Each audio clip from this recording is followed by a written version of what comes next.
warahmatullahi wabarakatuh. Yang terhormat para narasumber MGD dari Mitra Perguruan Tinggi dan Studi yang telah hadir pada hari ini, Dr. Ulil Hartono, SEMSI, selaku Ketua Jurusan Manajemen dari Fakultas Ekonomi dan Bisnis Universitas Negeri Surabaya. Yang saya hormati Ketua Program Studi Manajemen Universitas Kanjuruhan Malang atau yang mewakili Bapak Chandra Wahyu Hidayat SEMM dan Kewirausahaan mahasiswa Universitas Wijaya Putra. Yang saya hormati Ibu Sri Kadarwanti dan Mitra dari PT Equity World Future.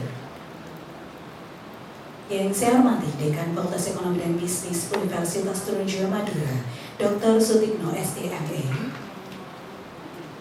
Kemudian yang saya hormati Wakil Dekan 1 Fakultas Ekonomi dan Bisnis Universitas Trunojoyo Madura, Dr. Ayahya Suryawinata SEMSI.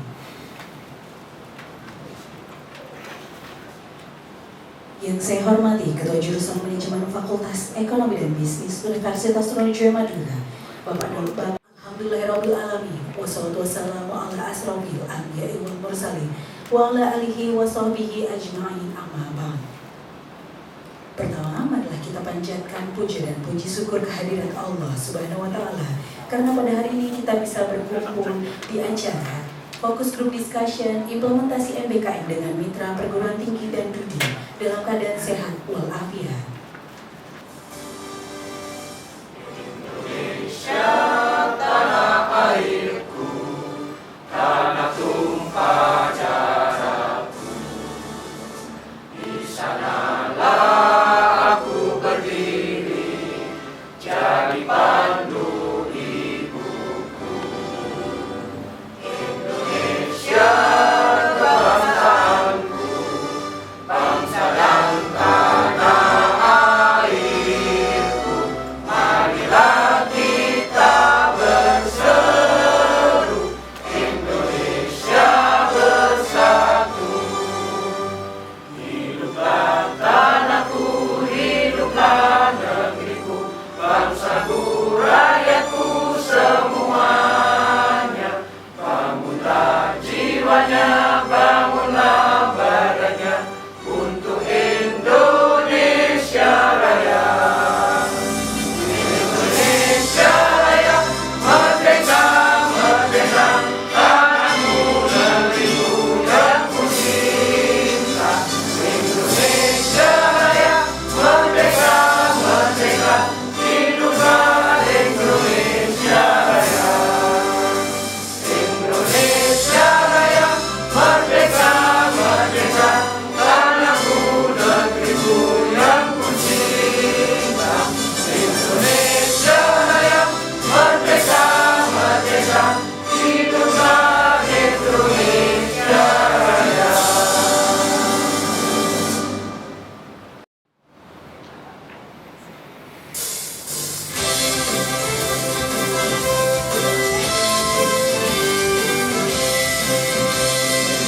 Sudah semua di dalam dada, dengan cita bangsa, dengan masa depan cerah ceria, rakyat cerdas dan berbudi mulia, membangun negara. Sejalan dengan Republik 45, mempertahankan negara pusaka. Mari tuntut ilmu bersama, Universitas Trunojoyo siap sedia. Kita bangkitkan diri terhadap nusa dan bangsa, berkarya dan tidak berpihak. Allah bergerak dan berlomba, Universitas Trunojoyo tercinta, menjunjung tinggi atas semua pribadi, semoga selalu berjaya.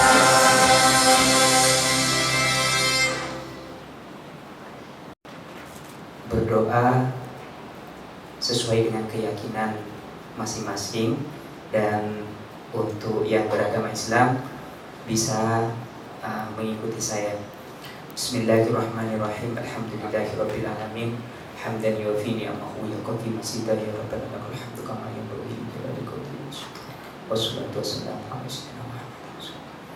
Allahumma inna nas'aluka salamatan fid din wa fid dunya. Bismillahirrahmanirrahim.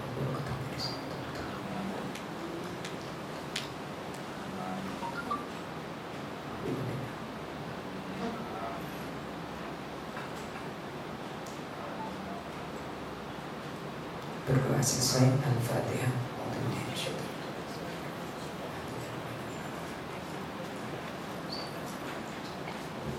Alamin. Assalatu wassalamu ala asrofil anbiya'i wal mursalin sayyidina Muhammad wa ala alihi wasallam. Yang saya hormati Bapak Dekan Fakultas Ekonomi beserta Wakil Dekan 1 yang telah menyempatkan waktunya untuk bersama-sama kami pada hari ini. Tak lupa yang saya hormati juga mitra akademik dan mitra di undangan pada hari ini.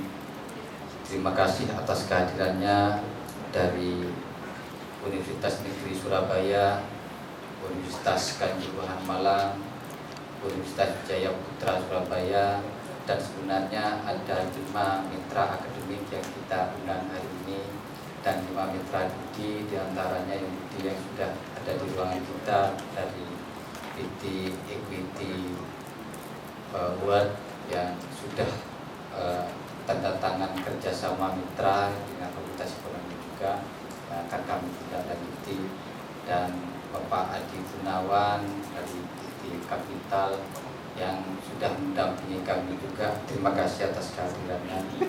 Bapak Ibu dosen dan undangan yang saya hormati. Pertama-tama marilah kita panjatkan puja dan puji syukur kehadirat Allah SWT karena pada sore yang cukup cerah ini dan cukup sangat dingin di ruangan ini kita dapat berkumpul. Sebenarnya halangan saya Bapak Ibu sekalian terlalu dingin. Kita dapat berkumpul di ruangan ini yang insya Allah semoga apa yang nanti kita diskusikan di sini akan membawa perubahan, perbaikan di institusi kita. Salawat beserta salam semoga tetap tercurah deraskan kepada junjungan kita Nabi besar Muhammad. Amanah dari Pak Menteri terkait dengan bagaimana caranya lembaga pendidikan tinggi di tingkatan program studi itu untuk senantiasa dapat meningkatkan indikator kinerja utamanya. Salah satunya dalam IKU dan 8 itu ada IKU nomor 2 yaitu mahasiswa berkegiatan di luar kampus atau yang lebih sering disebut dengan MBKM, Merdeka Belajar Kampus Merdeka.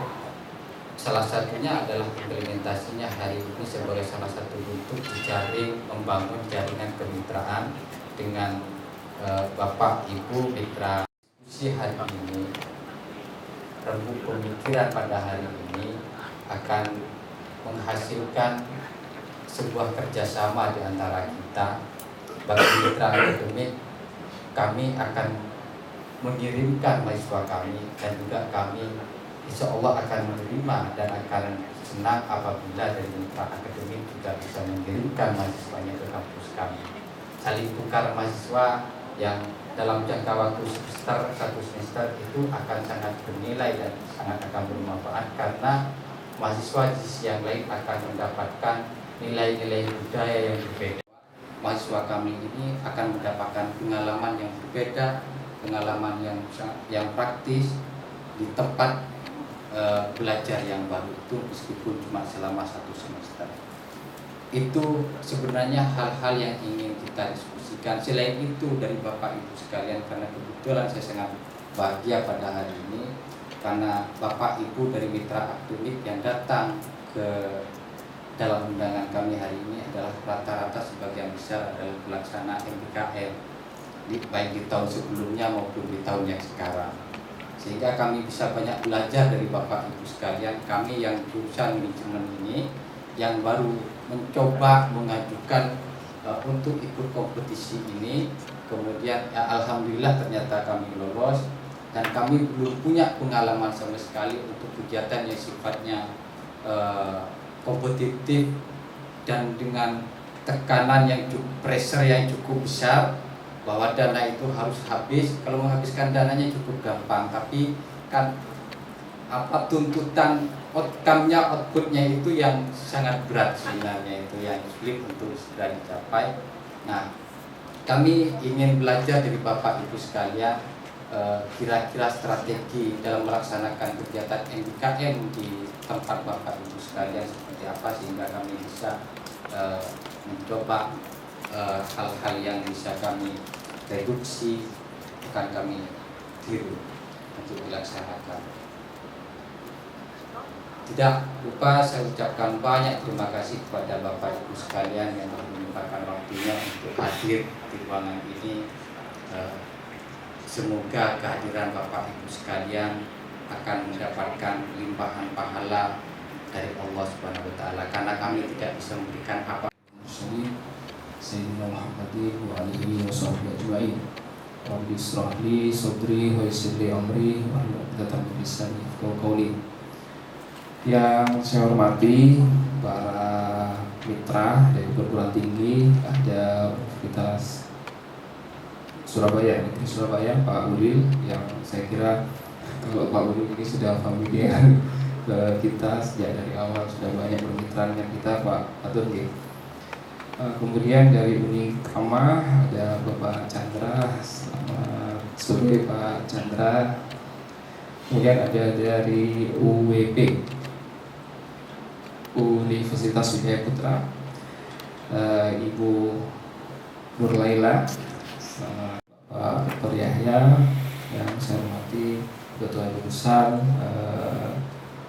Manajemen Pak Fatur, Ibu Ketua Program Studi S1 Manajemen, Sekretaris Program Studi, Bapak Ibu dosen di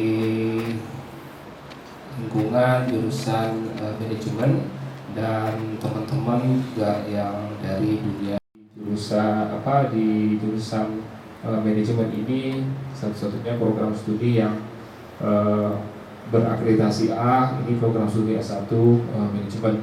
Mudah-mudahan untuk kedepannya menjadi program studi yang unggul. Jadi karena di Lamembang kita manajemen atau Fakultas Ekonomi dan Bisnis sudah punya lembaga akreditasi mandiri. Jadi sebuah bagi saya surprise ya. Kayaknya baru kali ini kita khususnya Bapak Ibu yang para tamu undangan di jurusan manajemen bisa kumpul 100% kayaknya dosen-dosennya, ya 98% lah. Alhamdulillah bisa hadir semuanya di forum ini untuk bersama-sama kita mengikuti FGD. Bapak Ibu yang kami hormati, sebenarnya ada 2 sesi yang akan kita lakukan FGD pada sore hingga malam nanti. Yang pertama, sebenarnya sesi pertama ini kami melakukan miring ya Pak? Atau memang sengaja dibuat miring? Pak Ulil. Jadi sebenarnya ada 2 sesi. Yang pertama nanti FGD dengan dunia pendidikan dulu, dengan perguruan tinggi maksud kami. Lalu kemudian yang berikutnya dengan dunia usaha dan dunia industri. Nah, maka mari kita mulai barangkali pemaparan dulu. Mohon siapa dulu nih Pak April? Pak Ulil dulu katanya, Pak Ulil. Mungkin Pak Ulil boleh di situ atau di depan, monggo. Atau di depan saja Pak Ulil, monggo. Monggo di depan. Biasa tidak miring. Ingin lagi kalau miring. Justru sengaja saya bikin miring sebenarnya. Kenapa sama Pak Fatur diingatkan? Baik, nanti monggo Pak Ulil, kami mohon pencerahan bukan. Mungkin ada yang bidang yang lain, mohon maaf saya tidak terlalu hafal. Pak Kajur, manajemen, Bapak Ibu Kaprodi, baik manajemen mungkin juga dari prodi yang lain. Tentu kedua narasumber dari yang Bapak Ibu sudah tahu di undangan. 15 menit maksimal, tentu saya akan manfaatkan sebaik-baiknya untuk ini. Saya mohon izin kepada Aliansi Program Studi Manajemen dan Bisnis Indonesia. Tidak akan bahas panjang kali lebar. Poinnya adalah kita wajib mahasiswa sukarela. Kan begitu poinnya. Kalau Bapak Ibu benar-benar mengakui bahwa ini regulasi benar-benar benar, maka Bapak Ibu silakan mengimplementasikan Permendikbud itu. Institusi wajib dan mahasiswa merdeka. Lalu kemudian ketika itu dipegang, Bapak Ibu dibenturkan dengan yang tadi disampaikan oleh Pak Kaprodi, Pak Kajun. Kita terikat dengan ini, terikat dengan IKU. Kalau kemudian mahasiswa dibuat merdeka, apakah bisa kita mencapai 20 SKS prodi SKS di luar kampus sebanyak 30%? Mahasiswa kami 750, maka setidaknya 250 mahasiswa harus MBKM dimerdekakan.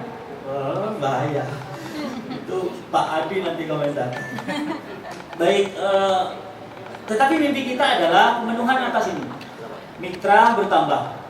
Jumlah mahasiswa jumlah mahasiswa setidaknya 20 SKS. Lalu kemudian poin ketiga yang terkait, mohon maaf, yang di level dekan tentu jauh lebih banyak, di level prodi dan jurusan, metode pembelajaran, case method atau team based project.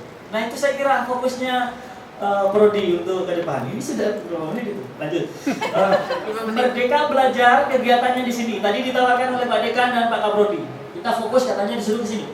Pertukaran pelajar antar berarti. Saya yakinkan itu hanya akan membuat kita semakin sibuk dan cuma menambah pekerjaan prodi.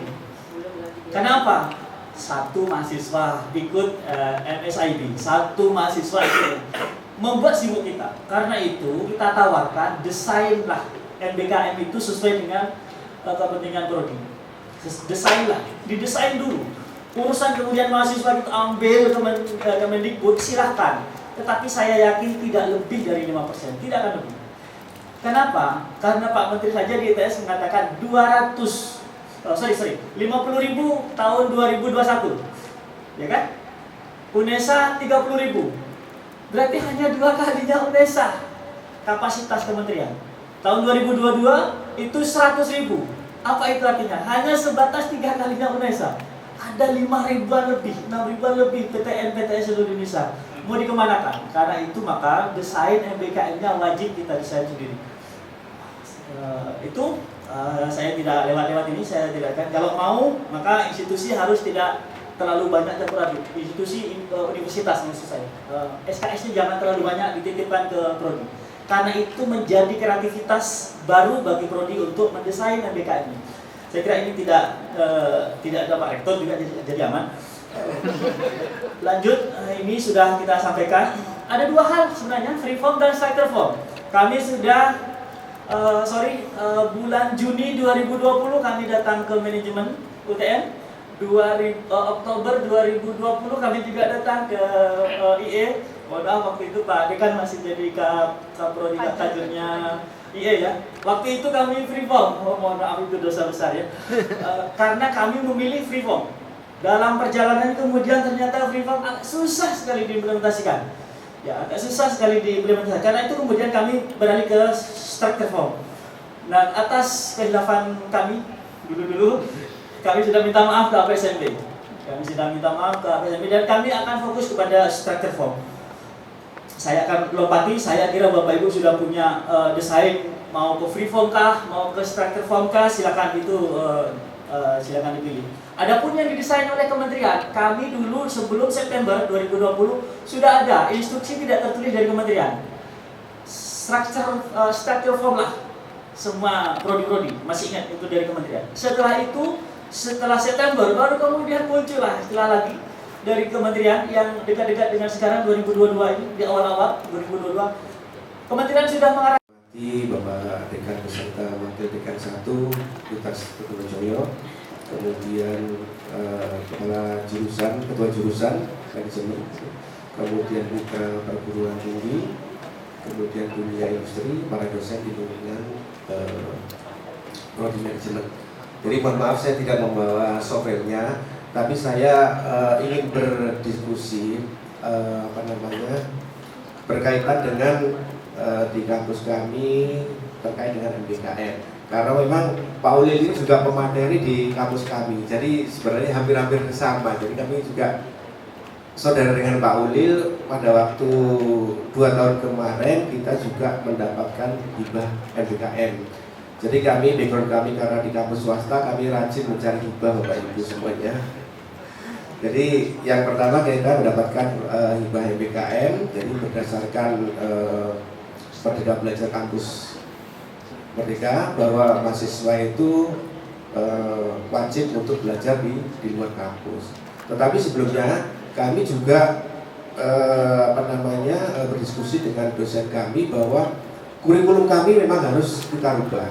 Jadi berdasarkan arahan Pak Ulil bahwa kurikulum itu diselipkan yang namanya makhluk case study dan team based learning.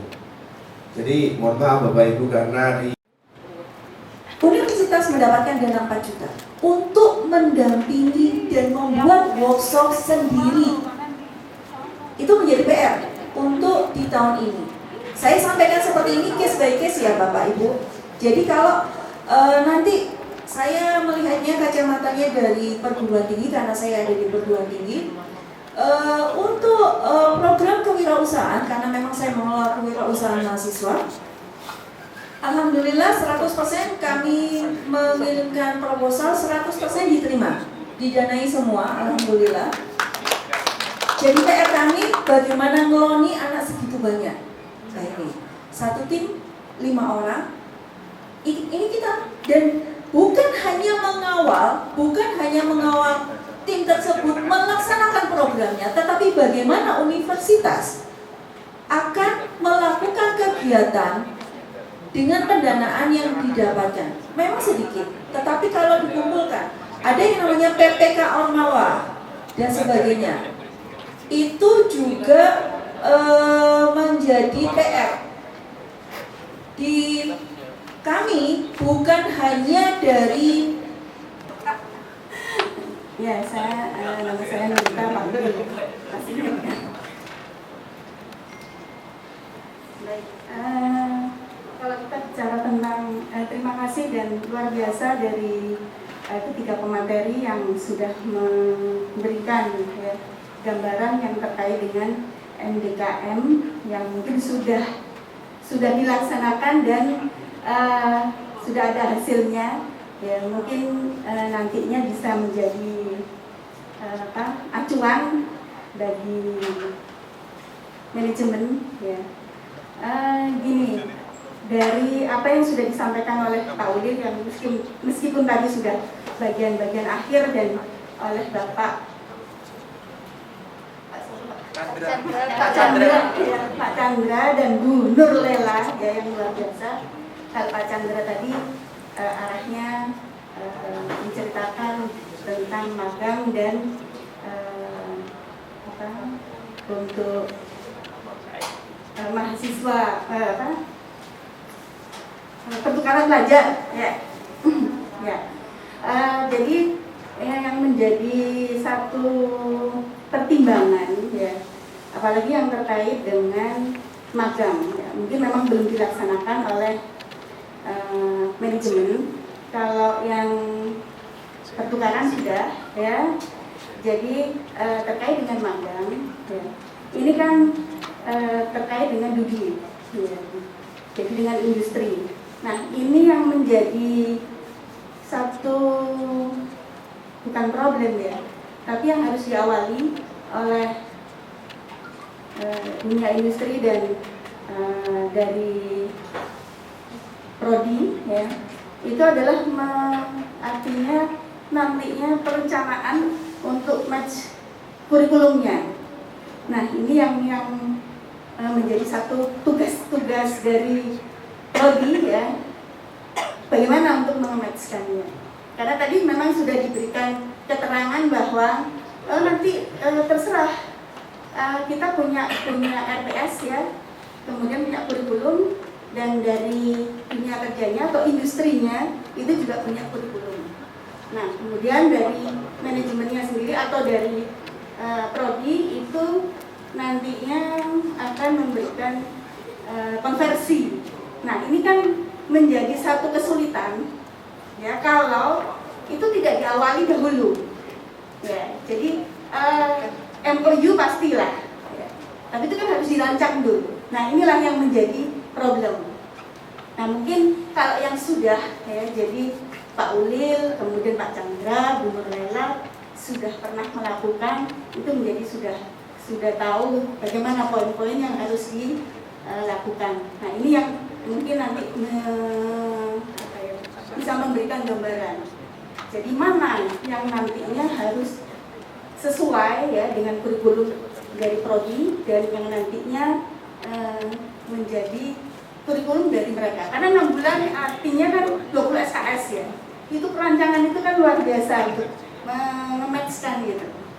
Ya, mungkin itu yang bisa saya tanyakan dan juga nantinya bisa diberikan gambaran. Tadi sebenarnya perkenalkan dulu, saya Uswatun Hasanah. Sebenarnya kalau dalam yang mau saya diskusikan itu bisa dibilang dari sisi saya sebagai dosen di prodi entrepreneurship, dan kebetulan juga saya juga punya sebagai salah satu pelaku usaha. Karena kebetulan ini terkait dengan pertanyaan Bunda Nurita tadi, terkait dengan kurikulum yang disampaikan oleh Pak Ulil tadi. Nanti ini manajemen resiko pemasaran dan segala macam. Nah, ini pengalaman dari beberapa waktu yang lalu. Kebetulan tempat kami itu dijadikan tempat magang dari beberapa universitas di Surabaya. Saya sebutkan salah satunya UNER, UC, UEN. Jadi ada beberapa kali dari teman-teman itu magang di tempat kami. Hanya saja saya juga kaget karena ketika mereka mengimplementasikan, saya tanyakan ini konsentrasinya apa? Pemasaran. Oke, apa kompetensimu di bidang pemasaran? Silakan. Ternyata nggak ada. Nah, ini dari sektor kami sebagai pelaku usaha bisa jadi mungkin jadi insight bagi dalam rangka, mohon maaf saya kurang terlibat dalam penyusunan bersama teman-teman di sini karena kebetulan saya lagi cuti studi. Jadi saya datang ke sini karena ingin belajar. Nah, itu juga terkait dengan kurikulum, Pak Ulil, bisa jadi apa saja yang menjadi poin utama ketika misalnya bisa sinergi atau bisa sinkron antara kebutuhan Dudi dengan kurikulum yang diberikan. Itu setidaknya itu tidak hanya sekedar jadi draft yang ternyata ketika di tempat magang itu tidak ada artinya gitu. Itu terus yang bisa jadi sharing karena Pak Ulil mungkin sudah mengalami itu dan teman-teman sekarang baru akan mau.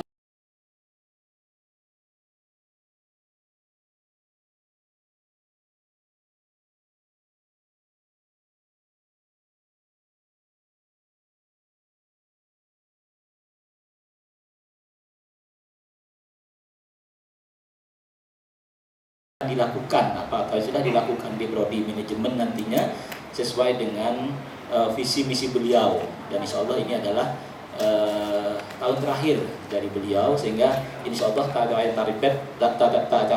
target sudah banyak yang sudah dilakukan oleh beliau. Oleh karena itu langsung saja saya berikan kepada beliau dengan waktu 10 menit saja, alhamdulillah. Si Nego besar ini.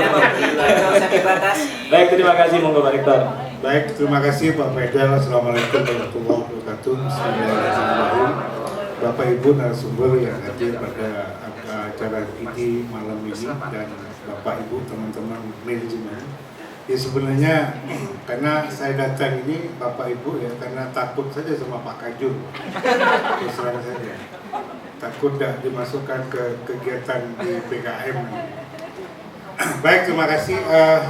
Tadi sudah banyak disampaikan oleh para narasumber ya, terkait dengan PKM.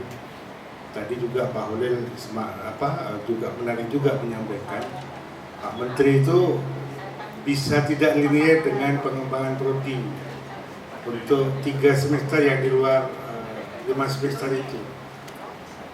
Satu sisi itu kan kesannya antara linearitas dengan versus multidisiplin.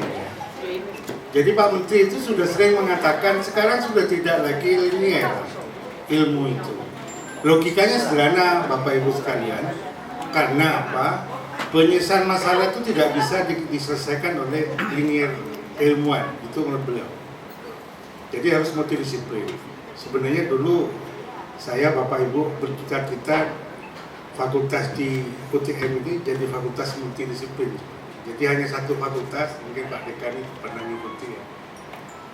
Itu hanya ada fakultas, ada sekretaris dekan, ada dekan, sekretaris dekan langsung ke prodi. Jadi itu bicara masalah efisiensi, efektivitas organisasi. Yang kedua, sebenarnya Bapak Ibu sekalian, waktu raker rektor Indonesia, waktu Pak Nadiem jadi menteri pertama kan beliau mengumpulkan rektor. Dan kebetulan saya yang diantara 3 rektor itu yang menyampaikan komentar terhadap program PKM. Waktu itu ini mungkin bisa menjadi referensi kita semua. Saya katakan sama beliau, Pak Menteri Universitas Trujo Madura komitmen mendukung program ini. Cuman ada kondisi yang tidak sama di lapangan, di perguruan tinggi kan sama Pak. Saya menjelaskan UKT dan BKT sama beliau. Biaya kuliah tunggal, saya mencontohkan Fakultas Teknik karena saya hafal. Biaya kuliah tunggal mahasiswa Fakultas Teknik itu idealnya 9 juta per semester per kepala mahasiswa. Dengan 9 juta itu dirasa akan ideal untuk bicara masalah kompetensi, kapasitas maupun kualitas. Saya sampaikan di UTM Pak Menteri, kondisinya sekarang ini UKT itu rata-rata 1,5 juta per semester per kepala. Ada variasi di situ, ada selisih 7,5 juta per semester. Siapa Pak Menteri yang tanggung jawab dengan 7,5 ini kalau bicara masalah kompetensi, standarisasi, bicara kualitas? Harus dijawab dulu Pak Menteri. Kalau belum selesai ini, saya kira implementasi MBKM itu harus berdasarkan zonase atau wilayah atau apalah namanya. Yang ketiga Bapak Ibu sekalian, kebetulan Bapak, kalau pengabdian itu memberikan kontribusi. Kalau mahasiswa magang mendapat hak dari magang itu. Tetapi kadang-kadang kan apakah memungkinkan kalau kondisi belum memungkinkan memaksakan magang, dipaksakan 20 SKS, apa yang bisa diambil oleh mahasiswa? Sebenarnya MBKM itu cuma ada 3, mungkin kita sudah. Oh ya, saya punya kawan yaitu Pak Edi Suryono Pak, itu satu angkatan dengan saya. Iya betul. Jadi mungkin di sini menjadikan salah satu saya nyambungnya dengan Pak Hadi Purnomo selama ini. Kenapa saya masih ada keterikatan dengan UTM ya? Jadi di sini PT Equity jujur salah satu perusahaan piala Pak ini beda jauh dari saya punya. Saya nggak biasa Pak ngomong sambil duduk Pak, boleh saya sambil berdiri ya, saya terbiasa. Jadi di sini PT Equity salah satu ya itu member dari KBI, Keliling Berjangka Indonesia dan Bursa Berjangka Jakarta. Ini adalah salah satu merupakan pendukung kami ya. Di sini ada Bapak Direktur Utama KBI, Keliling Berjangka Indonesia, dan Bapak Direktur Utama PT Bursa Berjangka Jakarta. Makanya itu tadi Bapak nyambung di Garam ya. Garam belum masuk ke bursa Pak. Coba kalau didaftarkan ke bursa, mungkin bisa memiliki nilai yang dimana bisa menjadikan nilai jual. Kayak minyak itu kan menjadi sudah komoditi. Kalau garam sudah masuk itu akan menjadi bagus Pak. Mungkin Pak Presiden akan bisa melihat Pak, karena nanti bisa masuk ke internasional. Segala sesuatu kalau sudah masuk pasar modal, dunianya bukan Indonesia aja Pak, seluruh dunia. Nah ini yang harus diupayakan dari pihak Madura yang benar-benar produk garam ini menjadikan internasional. Itu mungkin menjadi masukan sebagai alumni ya Pak ya, karena saya di dunia pasar modal ini. Kemudian fondasi dasar apa sih diadakan magang? Kemarin saya karena ketemu dengan Pak Sutikno ya selaku Pandekan ya, itu sebetulnya banyak hal yang ingin saya sampaikan. Karena dunia pasar modal ini berarti kita sudah out of the box, memiliki pola pikir yang di luar kebanyakan. Kita adalah sebuah profesi yang dimana kita memiliki sesuatu yang orang lain tidak punya, gitu loh. Nah, dimana dasar dari fondasi dasar diadakan magang ini apa? Yaitu SE 11 Kepala Bapepti nomor 32 tahun 2022. Sekali lagi seluruh kegiatan kami itu diatur oleh Undang-Undang nomor 32 tahun 1997, Yungto Undang-Undang nomor 10 tahun 2011. Jadi seluruh kegiatan kami ini bukan lagi marketing. Nah, bahasa marketing ini sebetulnya bukan di kami, karena seluruh kegiatan kami sudah terpaku di undang-undang. Di mana di undang-undang SE 11 ini, Kepala Bapepti nomor 32 tahun 2022 ini hanya wakil pialang berjangka yang berhak berhubungan langsung dengan nasabah dan calon nasabah. Jadi di sini kami sudah tidak terima seorang marketing. Bahasa kami tidak boleh lagi ada seorang marketing, yang ada adalah seorang wakil pialang yang berhubungan langsung dengan nasabah atau wakil nasabah atau calon nasabah. Jadi yang berhubungan langsung dengan masyarakat kan gitu. Kedua, menimbang dengan adanya hal tersebut perlunya edukasi secara intens terhadap masyarakat Indonesia untuk mencerdaskan dan memberikan wawasan mengenai PBK yang sesuai dengan undang-undang di tengah maraknya investasi ilegal atau bodong. Jadi di sini kami ingin memberikan informasi. Telepon dari teman-teman di Alfa telepon ke saya, Pak, mohon dibantu, saya ingin mahasiswanya PKI di sini selama sebulan dari Al-Bayrot, dari IAIN, dari Unira, dari Anugoyang yang saya ingat. Sebentar itu yang saya ingat. Nah, rata-rata permintaan untuk PKI sebelum mereka diturunkan disebar ke cabang-cabang yang kita miliki di daerah-daerah itu, biasanya mereka kita bekali dengan pengetahuan perbankan syariah. Apa saja, ya apa di pekerjaan. Nah, sama kayak misalkan saya ini mungkin familiarnya orang-orang di bidang HR itu dari psikologi ya gitu. Cuman saya ini dari sarjana hukum. Cuman saya membawai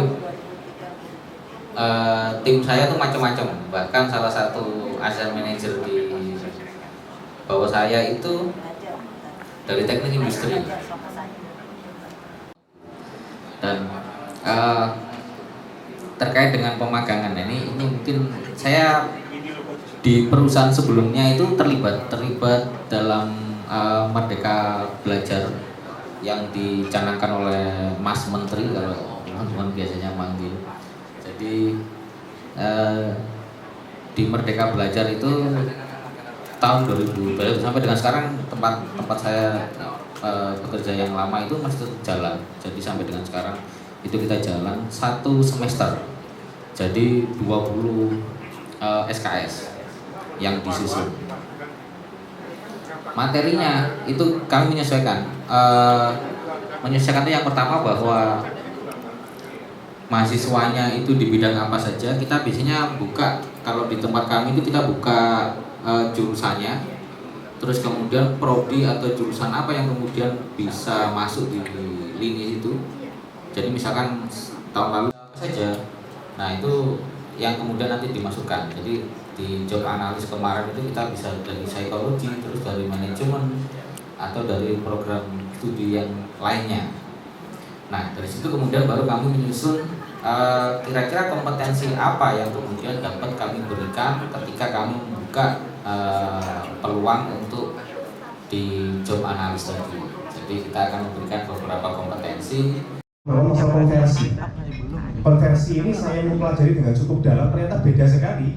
Bahkan ada kampus-kampus yang saling bertukar juga berbeda cara pandang tentang konversi sebuah mata kuliah dengan CP, cara pembelajaran mata kuliah dan CPL-nya juga jauh berbeda. Sehingga antar kampus saja ada perbedaan, apalagi antara prodi dan kampus. Pasti ada perbedaan yang harus dijembatani. Nah, ini harapan saya sebagai konsultan penjaminan mutu, juga konsultan ISO, melihat ini sangat kontributif, sangat baik dan strategik untuk memberikan model pembelajaran yang berbeda kepada mahasiswa. Karena kalau saya dulu kuliah di Teknik Kelautan ITS, memang ya itu saja. Kalau teknik ini kan sudah diberi pagar, nggak bisa kemana-mana ya. Yang bisa dianukan adalah konsentrasinya. Kalau di tempat saya dulu ada konsentrasi hidro, ada struktur dan lain-lain yang itu memang kita nggak bisa lari dari itu. Ya kalau sudah di spesifikasi keilmuannya di situ ya di situ. Nah, sekarang ini jauh berbeda cara pandang itu, ya. Dimana lulusan pada saat dia sudah keluar dari kampus harus dibekali dengan hal yang tidak bisa tidak, dia mungkin hanya menggunakan sebagian prosentase pembelajaran di prodi, yang lain justru lebih besar, termasuk ibu. Saya Khalid, alumni D3 Manajemen Informatika. Alhamdulillah terkait dengan entrepreneur dan bisnis, buat gambaran para bapak-bapak, ibu-ibu, karena memang dari awal dari kuliah saya sudah memang menggeluti bisnis. Jadi dulu waktu kuliah sambil ada jualan, berkembang, bangkrut, sudah bangkrut kurang lebih 3 kali, sampai akhirnya mulai dikebab. Dikebab itu sudah sampai 40 cabang di 10 kota, akhirnya sekarang merambah ke manufacturing. Untuk produksi kulit kebab sama roti burger. Dari dengan Pak Faidol sendiri, alhamdulillah kita sudah beberapa kali ngisi seminar entrepreneur untuk mensupport kampus, dan alhamdulillah sekarang juga dilibatkan. Sekiranya apa yang bisa diajak kerjasama terkait dengan saya dan perusahaan saya, insya Allah kita welcome. Terkait dengan magang ataupun apapun itu, insya Allah kita welcome. Apa yang bisa saya kasih kontribusi terhadap kampus Universitas Diponegoro. Mungkin itu sih. Alamatnya di mana sekarang? Sekarang itu di Sidoarjo. Kalau mau ada yang pesan silakan. Kalau Sidoarjo itu di Kuduran, kalau rumah itu di depannya Sangsar. 2 ya berarti kalau tidak ya, produksi 1, rumah 1. Iya, makanya kalau mau main ke rumah. Mas, adiknya sekarang masih di mana, Mas? Adik sekarang itu, adik paling kecil, saya punya adik paling kecil umur 20 tahun. Dosen saya, Bu Pur, dan juga Pak Gatot, semuanya.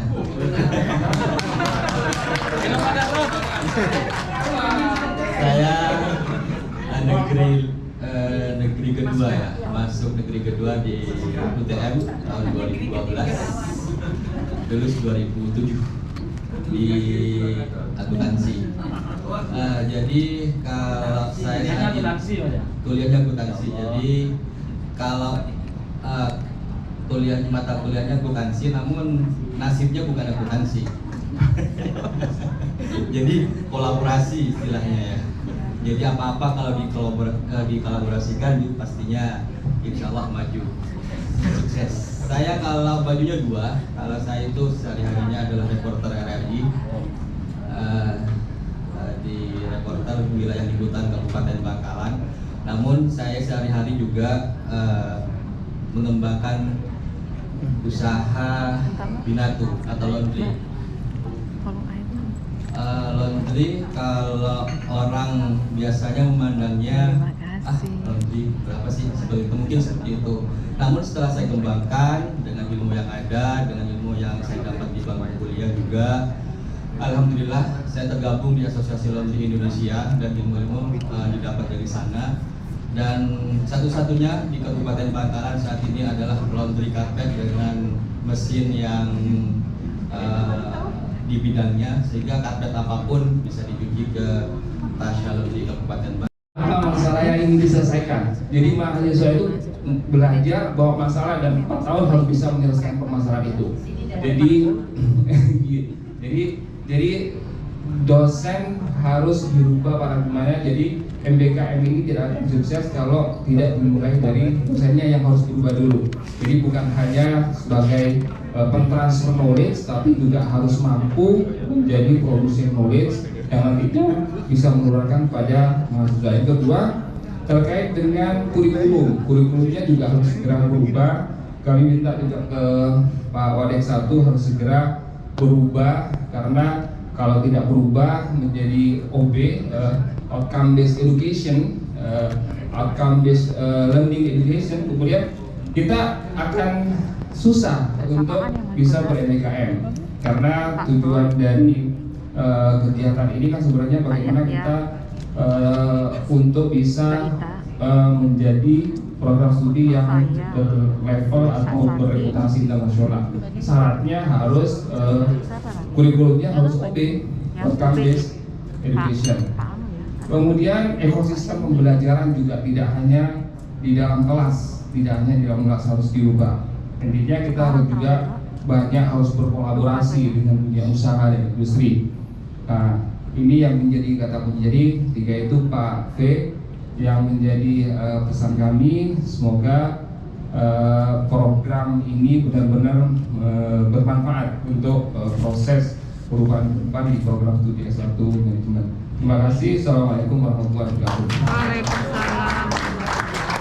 Terima kasih banyak. Alhamdulillah. Monggo Bapak Ibu gambar. Oke, siap.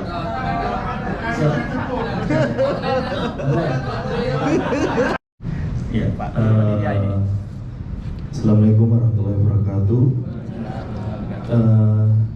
Mohon izin Pak Rektor, Pak Dekan, Pak Wadek 1 dan Bapak Ibu dosen manajemen. Ada beberapa hal yang ingin kami sampaikan kepada mitra Dudi, beberapa mitra Dudi dari kami yang insya Allah nantinya kegiatan ke depan akan menjadi mitra kami dalam menjalankan kegiatan MBKM, terutama magang. Momentum PKKM ini sebenarnya adalah momentum kami untuk memperbaiki diri, memahami bagaimana sebenarnya MBKM itu kami lakukan dengan benar dan tepat. Yang tidak sengaja, random yang kami susun ini cukup tepat juga. Padahal awalnya kami menempatkan mitra akademis di depan ini karena waktunya lebih fleksibel, sehingga bisa menyempatkan lebih awal gitu ya. Dan kami tempatkan mitra judi di jam kedua karena memang biasanya di perusahaan lebih ketat sehingga harus menyesuaikan gitu ya.